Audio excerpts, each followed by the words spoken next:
Ladies and gentlemen, when I was coming up, there were men and women that, they were older than I was.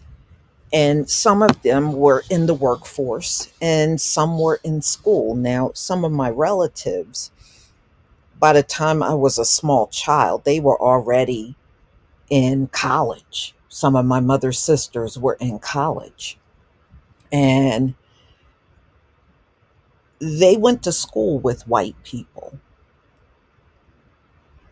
And when Dr. King was assassinated, I remember them talking about how gleeful and white people were. They were so happy and they were smiling and beaming from ear to ear at the news that Dr. King was assassinated.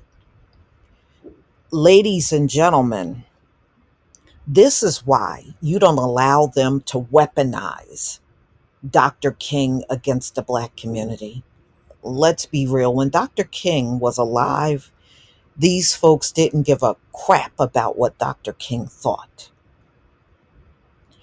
So for them to be all hypocritical, trying to weaponize him against us is just downright laughable. And you never allow them to get away with that. These folks have a pattern of hating black men and women that stand up for the community. If you are like that, they got a deep hatred for you. They did not love Dr. King. This is why you don't see any footage of them as a whole talking good about Dr. King. It doesn't exist, not as a whole, but there is plenty of footage of their violence against the whole civil rights movement. That sure is what I remember. And that's what many others remember. So when they say to you, what would Dr. King think? He would think this hypocrite is talking about me and it's their group of people that killed me. That's what he would think. So I have some video that I want you to watch so that you can see exactly what I mean about these folks' demeanor when Dr. King was assassinated. They were happy. They were cheering. They were celebrating all over this country this man's murder.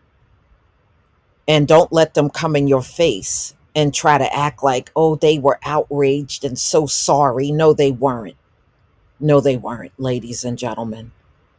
They were the same way that you see them in the footage, forming anti civil rights protest and out there trying to cause harm to those people that were marching. That's the real reality of what happened, not this rosy picture that they're trying to paint to you right now. So let me go ahead and play this video and I'll be right back. I was working at Norfolk Southern Railway, and hadn't been working there but probably about 3 or 4 months. And we were sitting in the lunchroom, and it came on the radio that Dr. Martin Luther King was assassinated in Memphis, Tennessee. I was the only black person there. I was the only black person on the second shift. And older white men, I call them old now, but they was about, I think, 30, 40, 50. And they just started applauding and clapping. So they finally got him, and they was laughing and everything else. I picked up a piece of iron and said, the next person to laugh, I'm going to hit them with this piece of iron. And I was serious, and I had water in my eyes and everything else. And they stopped. And one of the guys got up, and he went to the office. And he came back with the boss, the general foreman that was over the entire second shift. And he told me that I could go home for the rest of the night. Instead of me going home, I went to downtown Macon. It was Cherry and Broadway at the time. Now it's called Martin Luther King. I went there, and Bill Randall, there's a lot of people there throwing cans and throwing rocks and doing things like that in downtown Macon.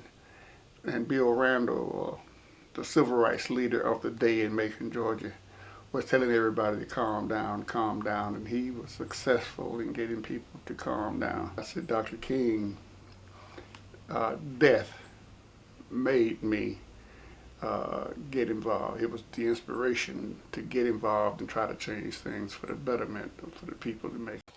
There was no love from the white community for Dr. King.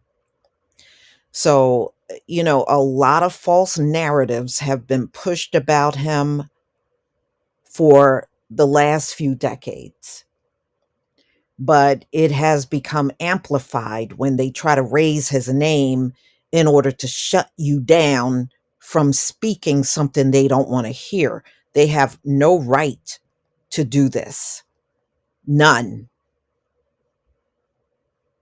And now that you know their reaction to Dr. King's death, and you can see the footage of their reaction when he was marching in the streets, you can now throw that up in their faces. They didn't love this man. They didn't like him. But somehow the media, the very demonic media, and the rest of these folks trying to convince us that they had some love for this man when they had no love, and still don't love him. Still don't love him. Anytime they're weaponizing him, they're doing that for their own gain. They're not doing that because they like Dr. King. They're still doing it. It's very disingenuous. It's fake. It's fraudulent. Dr. King was a thorn in their side. They were glad to see him go. They were glad for Malcolm to be taken out of here, too. These folks didn't have no love lost for these men. But now they want you to believe they had admiration for them. They never had that. They never had it.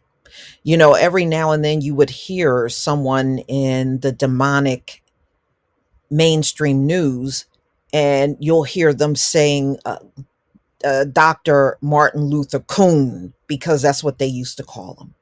And we've heard a couple of people in the media over the years slip up and say that, because that's what they used to call him. That's what they referred to him as.